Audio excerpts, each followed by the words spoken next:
Imagine waking up one day and finding out that the money you've spent years building your savings, your superannuation, your retirement fund could be taken away from you by the government without warning and without your consent. It sounds like a nightmare, right?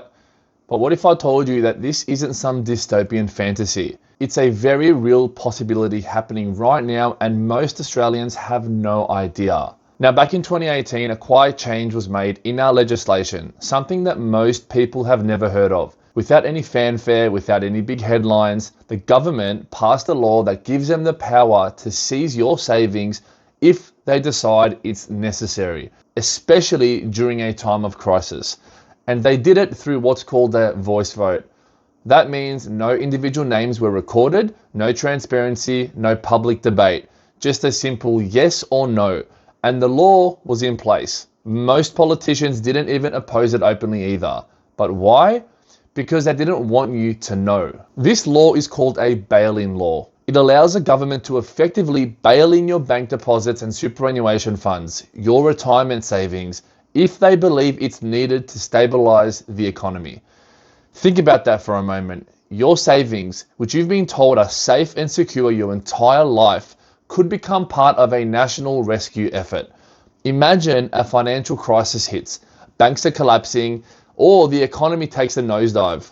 In that moment, instead of the government printing more money or raising taxes, they can simply dip into your accounts and take what they need. And the craziest part, all of this was done behind closed doors. The law passed without any real media coverage, without public consultation, without a clear warning to everyday Australians. It's buried deep, deep within legislation that's accessible online, parliamentary records, official government documents, super fund reports, and so on. But most people don't even know it exists because they're not even looking for it. Now, here's the truth that most people don't realize. Your super isn't necessarily your own property. Sure, you might think of it as your future income, your retirement fund, but in reality, every contribution you make, every paycheck you earn, fuels a system that can be redirected or seized by the government at any given point if they choose to do so. It's become a pool of resources that's not entirely under your control anymore. And let's be honest, most of us have been led to believe that our money is safe, that our super is protected, that the banks can't touch it. But the reality is much more complicated. The law says that in a crisis, the government can step in and manage your super, meaning they can freeze, redirect, or even seize your funds to cover their own needs. And they don't even need your permission. The media, they've largely stayed quiet about this. They haven't even been warning us that in a future crisis, our savings could be used as a tool for government bailouts. How can they keep that from us? The story has been kept under wraps because admitting it would raise questions about the safety of our money. But the truth is out there in black and white. You just need to know where to look. It's in official documents that any single person can access if they're willing to look. So who really controls your money? Well, the law makes it clear.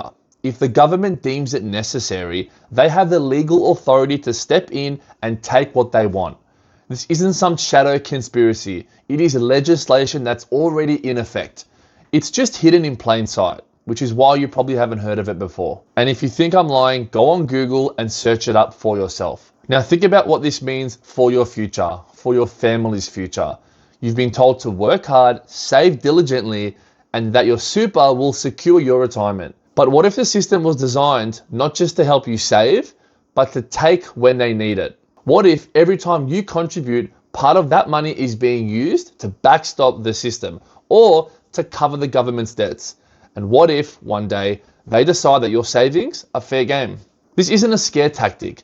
This is the truth. It's a reality that we need to wake up to. Because if we don't understand the laws that are already in place, we're leaving our future and our money vulnerable.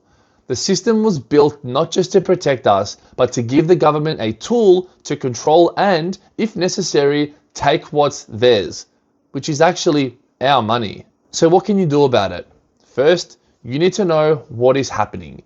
Educate yourself. Read through the legislation. Look at the official records.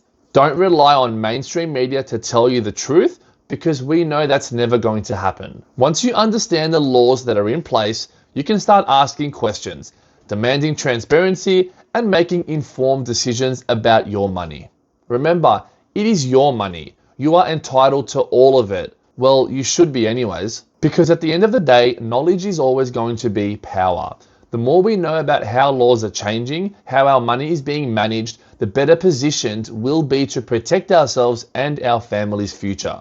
We can't afford to be passive anymore, and we cannot afford to just trust blindly. This is your future, your savings, your retirement, and effectively your life. And remember, this isn't some sinister conspiracy or anything. It's legal, it's real, and it's happening right now. The question is, are you going to stay in the dark, or will you take control of your financial future and your families? Because the truth is, the power to secure your money is in your hands if you're willing to look for it. Now, if you found this eye-opening, please make sure to subscribe to me for more insider insights that the mainstream media will not tell you. I also post things about passive income, trading, finance, news, laws, anything that can help you take control of your future and stay ahead of the game. Hit that subscribe button now. Trust me, you do not want to miss out what's coming next. See you in the next one.